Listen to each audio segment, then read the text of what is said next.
함께 성부, 성자, 성령 하나님께 예배합시다.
우리를 사랑하시는 아버지 하나님, 오늘도 우리의 삶을 은혜로 충만케 하시고 주의 전으로 초청하사 예배하신 은혜를 주시니 감사드립니다. 아멘. 우리의 심령이 말씀을 받기에 합당한 심령이 되도록 마음의 가치를 기경하여 주시고 들음에서 그치지 않고 신의 일치의 삶으로 선한 명령력을 끼치며 살게 하여 주시옵소서. 아멘. 예수님의 발자취를 따라 나 자신의 믿음과 삶을 돌이키게 하시고 섬김과 낮아짐의 모습을 보이게 하시며 주님의 사랑을 흘려보내는 복의 통로가 되게 하여 주시옵소서. 아멘. 하나님께 영광이라는 제목으로 말씀 전하시는 목사님께 은혜를 더하여 주시고 아멘. 듣는 모든 성도들에게 능력의 말씀으로 임하여 주시옵소서. 아멘. 이곳에 성령님이여 충만히 임하사 신령한 은혜가 넘치게 하시며 주여. 성찬식에 참여하는 모든 성도들에게 날마다 새로워지는 삶을 살게 하여 주시옵소서. 아멘. 찬양을 준비한 배단의 찬양대에게 은혜를 주시고 주여. 찬양 홀로 영광 받아 주시옵소서. 아멘. 예수님의 이름으로 기도합니다. 아멘.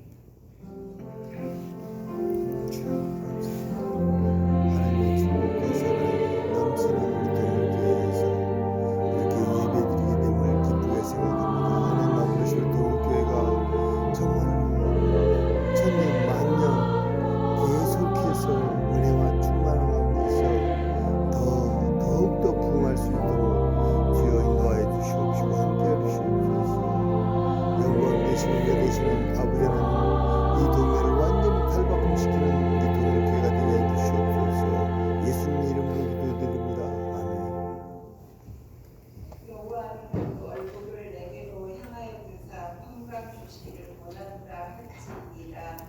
아멘.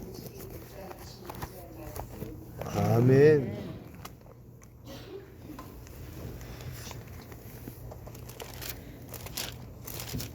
수요 설명회를 통해 우리에게 주시는 하나님의 말씀은 고린도전서 10장 23절부터 33절까지의 말씀입니다. 신약 성경 275쪽에 있습니다. 하나님께서 이 말씀을 통하여 우리에게 계시의 은혜 주시기를 원합니다. 아멘. 모든 것이 가하나 모든 것이 유익한 것은 아니요 모든 것이 가하나 모든 것이 덕을 세우는 것은 아니니 누구든지 자기의 유익을 구하지 말고 남의 유익을 구하라. 무릇 시장에서 파는 것은 양심을 위하여 묻지 말고 먹으라. 이는 땅과 거기 충만한 것이 주의 것임이라. 불신자 중 누가 너희를 청할 때에 너희가 가고자 하거든 너희 앞에 차려놓은 것은 무엇이든지 양심을 위하여 묻지 말고 먹으라. 누가 너희에게 이것이 재물이라 말하거든 알게 한 자와 그 양심을 위하여 먹지 말라. 아멘. 내가 말한 양심은 너희 것이 아니요 남의 것이니 어찌하여 내 자유가 남의 양심으로 말미암아 판단을 받으리요. 만일 내가 감사함으로 참여하면 어찌하여 내가 감사하는 것에 대하여 비방을 받으리요. 그런즉 너희가 먹든지 마시든지 무엇을 하든지 다 하나님의 영광을 위하여 하라. 유대인에게나 헬라인에게나 하나님의 교회나 거치는 자가 되지 말고 나와 같이 모든 일에 모든 사람을 기쁘게 하여 자신의 유익을 구하지 아니하고 많은 사람의 유익을 구하여 그들로 구원을 받게 하라. 아멘. 이 말씀은 살아계신 하나님의 말씀입니다. 하나님께 감사드립니다.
우상 제물과 관련된 말씀에 대해서 9장 10장으로 이어지고 있습니다.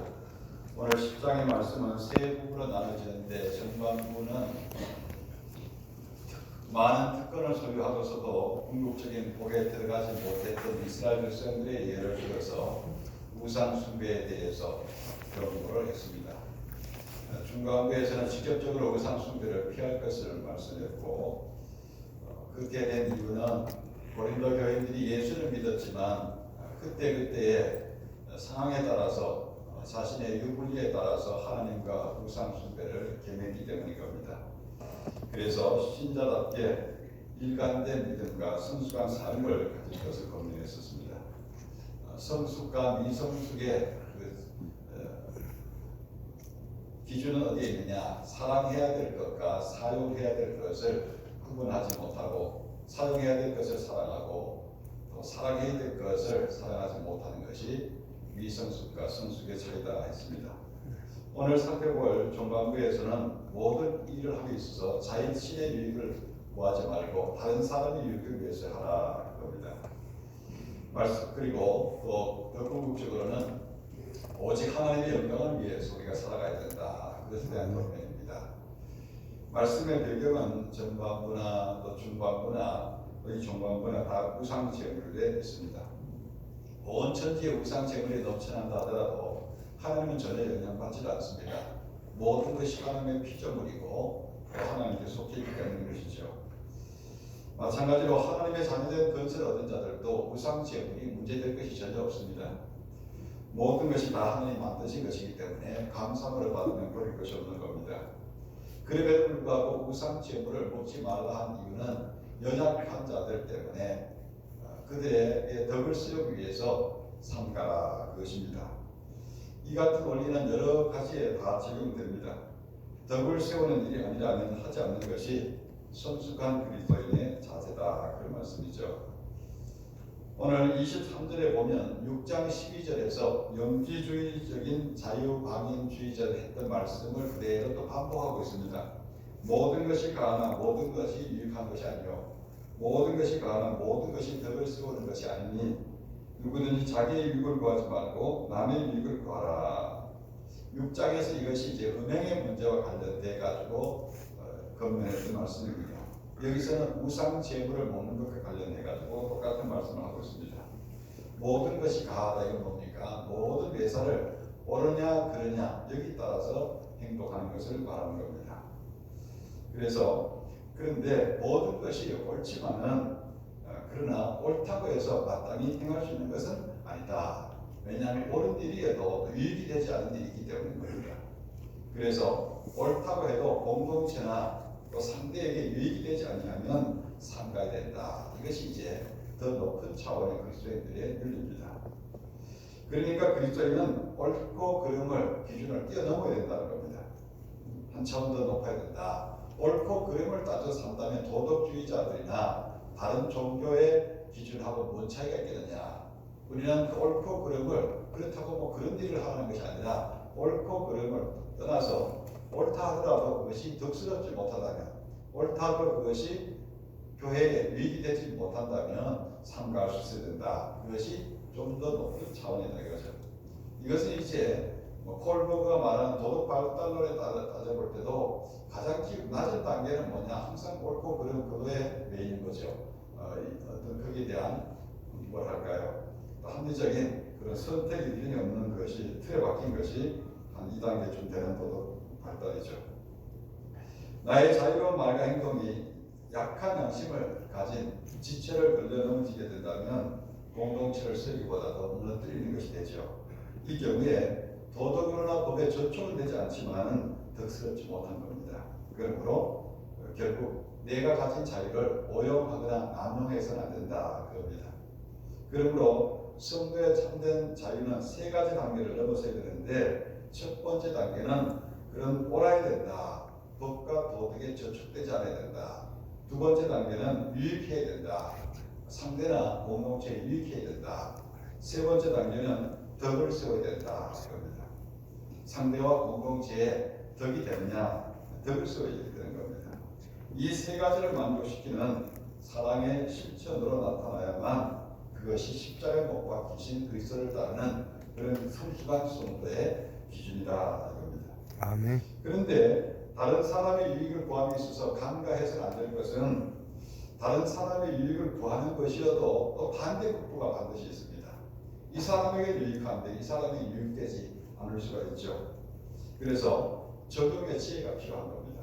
뭐 적절한 예가 될지 모르지만 지난 금요일 심야 기도를 시작해서 토요일 오후까지 상반기 교사 대학이 있었습니다.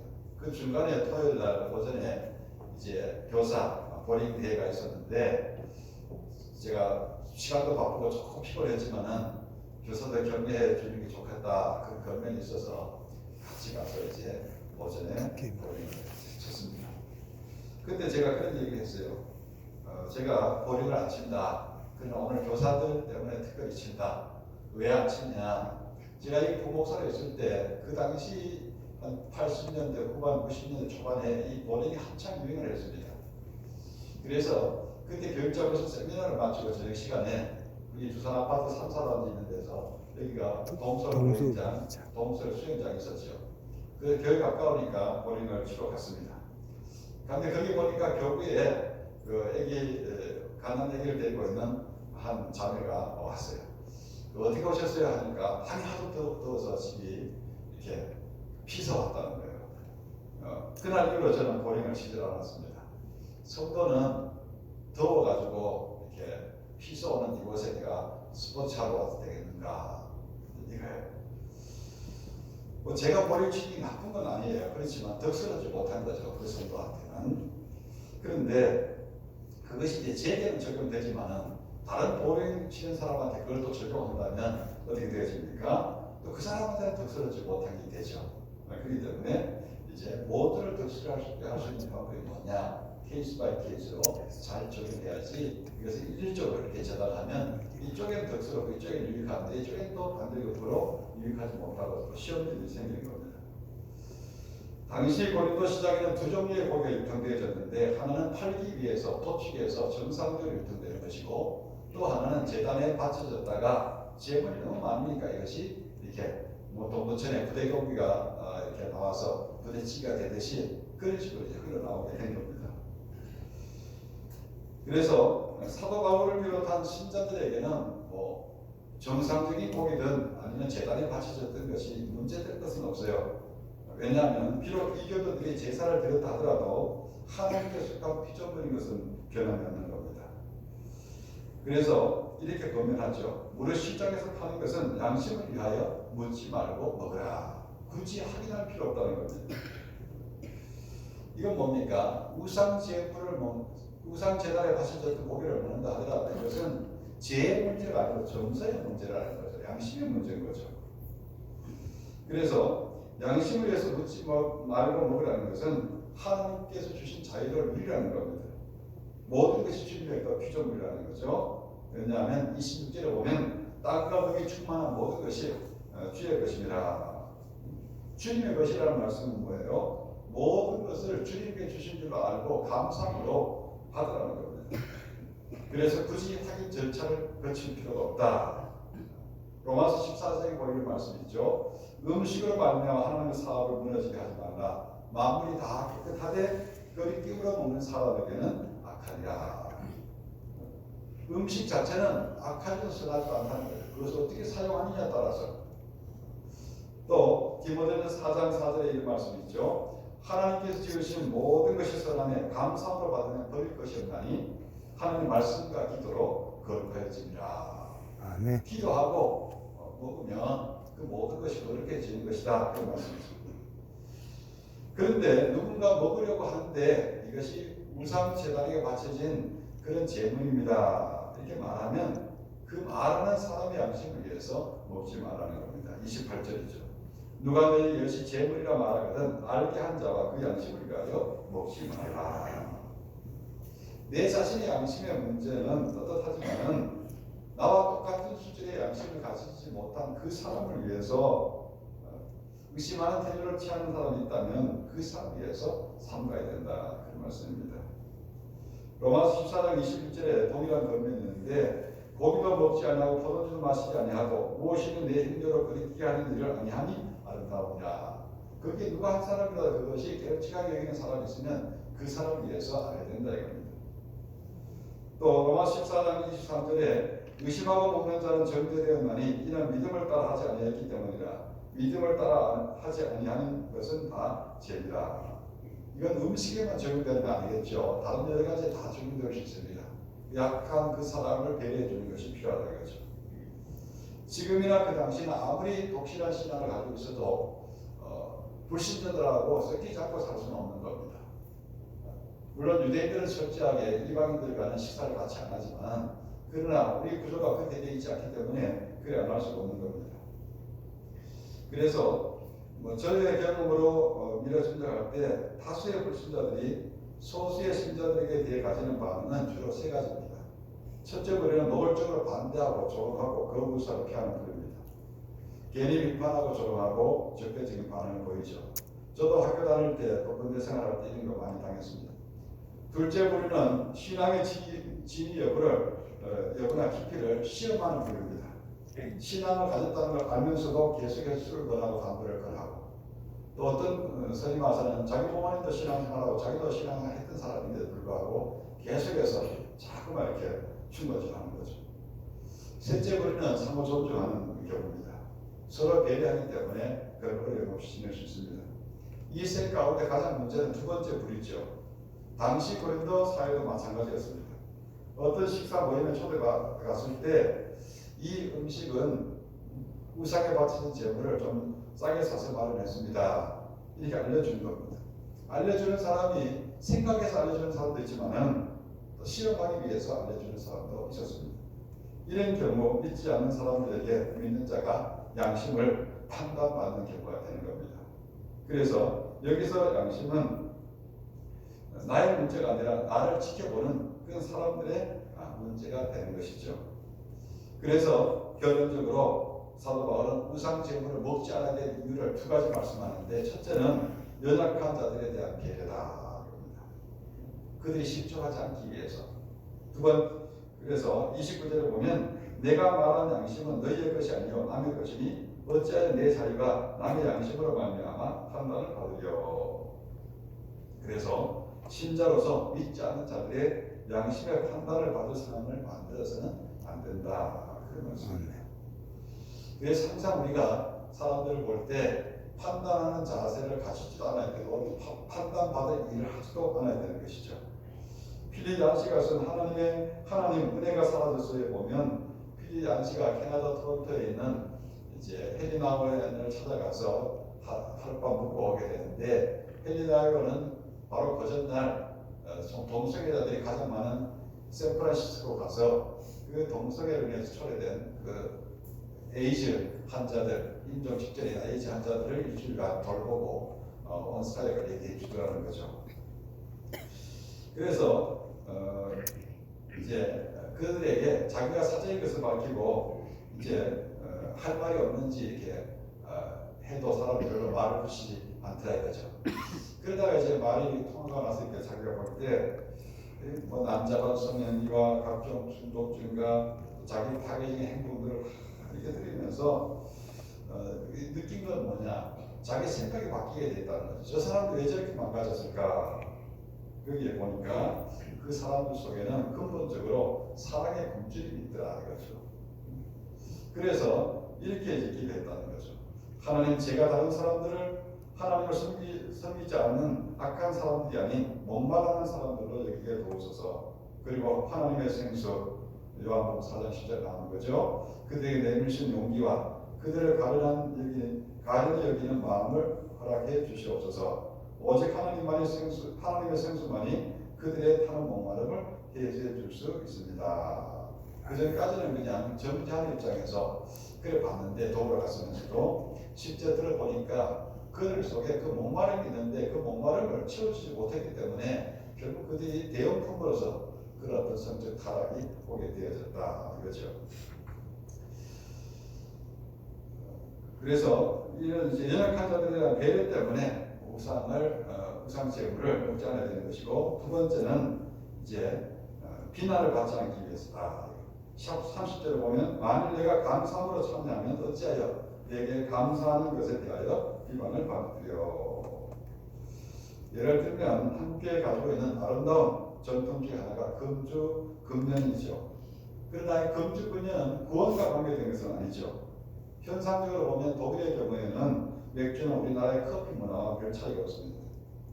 C.S. 루이스 같은 경우는 성공의 신자였지만은 또 20세기 가장 기독교 최대의 변증가를 할 수 있었지만은 케임브리지 대학 앞에서 자기가 가르치는 학생들과 더불어서 맥주집에서 맥주를 마시면서 기독교 변증을 하고 전도를 했던 사람입니다. 만약 우리나라에서 그렇게 했으면 이단도 정지가 됐겠죠. 우리나라는 이미 금주 금년의 전통이 있기 때문에 신자는 말할 것도 없고 불신자들까지도 이제 신자가 이렇게 흡연을 하고 또 음주를 한다면 그것을 받아들일 수 없는 겁니다. 그래서 그런 상황이라면 어떻게 해야 되느냐? 우리가 자존심을 지킬 수 있어야 된다 이거죠. 믿지 않는 자들에게 판단받을 일, 오해받을 일을 할 필요가 없다고 말씀입니다. 이 같은 상황은 금주 금년만이 아니라 금전 문제나 업무 처리에서도 시험이죠. 직장생활 하다 보면 그리스도인들 정직을 시험하는 겁니다. 회사에 큰 입건이 걸려 있다든지 이럴 때 충성이라는 명분으로 정직을 시험하는 겁니다. 때로 법에 저촉되는 일이 아니라 하더라도 양심과 그리스도교인의 가지고 있는 상이 이미지가 시험받는다면 믿지 않는 이들에게 판단받을 만한 일을 절대로 해서는 안 된다. 이것이 이제 첫 번째 전반부의 말씀의 결론입니다. 두 번째는 이제 삶의 목적인데 삶의 목적이 뭐냐? 우리가 목적이 끄는 삶 40일을 우리가 했었는데 2009년도에 이 삶의 목적 여기에서 남의 유익과 하나님 영광을 위해서 해야 된다 이겁니다. 그래서 이 성수가 성도라도 그 행위가 통제받아야 되는 근본적인 동기 두 가지를 말씀하는데 그 첫째가 모든 일을 통해서 하나님께 영광을 돌려야 되기 때문이다 이겁니다. 성수가 성도는 우상의 죄를 먹느냐 안 먹느냐 이런 소극적인 관점에서 벗어나서 하나님의 영광이 되느냐 되지 않느냐 이 적극적인 관점을 지어야 된다 이겁니다. 31절을 같이 읽겠습니다. 그런즉 너희가 먹든지 마시든지 무엇을 하든지 다 하나님의 영광을 위하여 하라. 이건 뭡니까? 인생의 관점을 우리 종교개혁자들이 견지했던 솔리데오 글로리아 오직 하나님께 영광 여기에 둬야 된다는 겁니다. 그리고 오직 하나님께 영광이라는 이 목표로 인생을 전환해야 된다. 이 전환의 촉구인 겁니다. 그리스도인들은 모든 행동은 그것이 무엇이든지 간에 결국 하나님의 영광이 되어야 된다는 겁니다. 아무리 옳고 발라도 하나님께 영광이 되지 못한다면 그거 상달할 수 있어야 된다 이거죠. 이건 결국 누군가를 속박하는 데 벗어나서 생명을 살리고 또 교회를 살려내고 또 세워가는 이 차원으로 승화시켜가야 된다. 그런 말입니다. 그러니까 율법적 윤리에서 벗어나서 은혜의 윤리로 넘어서야 된다. 이겁니다. 우리나라 사람들은 근본적으로 유교적인 문화가 한 500년 지배했기 때문에 우리 마음속에 그런 율법적인 것이 참 많아요. 그래서 노력하지 않으면 신앙생활이 깊어질수록 율법화되기가 참 쉽습니다. 그래서 자꾸만 은혜의 윤리로 나아가야 되는 겁니다. 2002년도를 기억이 되는데 뉴욕의 몇몇 교회들을 탐방하고 엠파이어 스테이트 빌딩 스카이 라운지에 올라간 적이 있습니다. 요즘은 세계에서 5번째로 높은 123층 555m의 그 건물이 이제 우리나라에 있잖아요. 롯데타워가. 지금 이제 원래 4번째였다가 5번째로 밀려나고 조금 있으면 6번째로 밀려나는데 점점 높은 걸 세워지니까 그 당시 우리나라 63빌딩밖에 없었습니다. 그래서 이 엠파이어 스테이트 빌딩은 롯데타워에 비하면 한 110m가 더 낮죠. 그래도 그 당시 102층이니까 이제 올라가 봤습니다.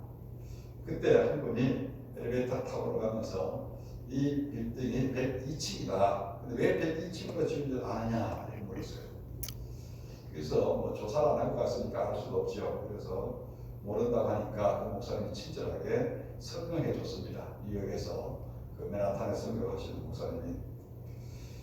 답이 뭐냐? 1920년 9월 7일 신앙의 자유를 찾아서 프리머스 항구를 출발해서 66일간 항해 끝에 매사추세츠 케이프 가든만에 도착한 102명의 청교도들을 기념하기 위해서 더 높이 지을 수도 있지만 102층으로 지었다. 그겁니다. 그때 문득 평양을 다녀온 분이 보여주던 대동강변의 주체탑 생각이 났습니다.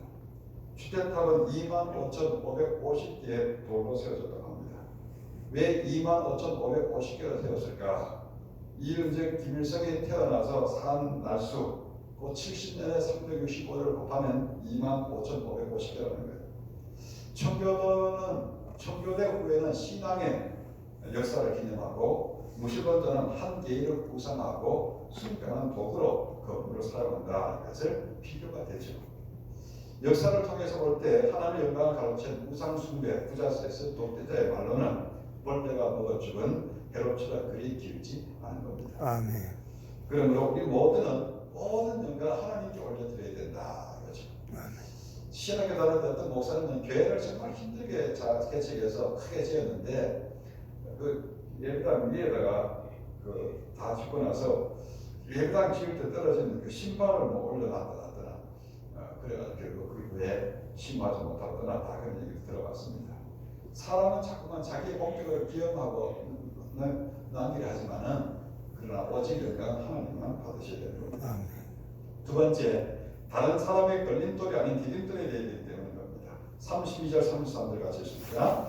유대인에게나 헬라인에게나 하나님의 교회에나 거치는 자가 되지 말고 나와 같이 모든 일에 모든 사람을 기쁘게 하여 자신의 유익을 구하지 아니하고 많은 사람의 유익을 구하여 그들로 구원을 받게 하라. 아멘. 여기서 거치는 자 어느 성경은 스톤불로 번역이 되어 있는데 지역하면 넘어지게 하라 그런 뜻이죠. 유진 피터스는 메시지 성경에서 이렇게 번역했습니다. 여러분만큼 자유롭지 못한 사람들의 감정을 상하게 하지 마십시오. 마음을 상하게 하는 일을 하지 말아라. 거치는 자는 불쾌감을 줘서 마음을 상하게 하고 손상을 입히는 자입니다. 다른 사람이 넘어지게 하고 다치게 하는 걸림돌과 같은 자가 바로 거치는 자입니다.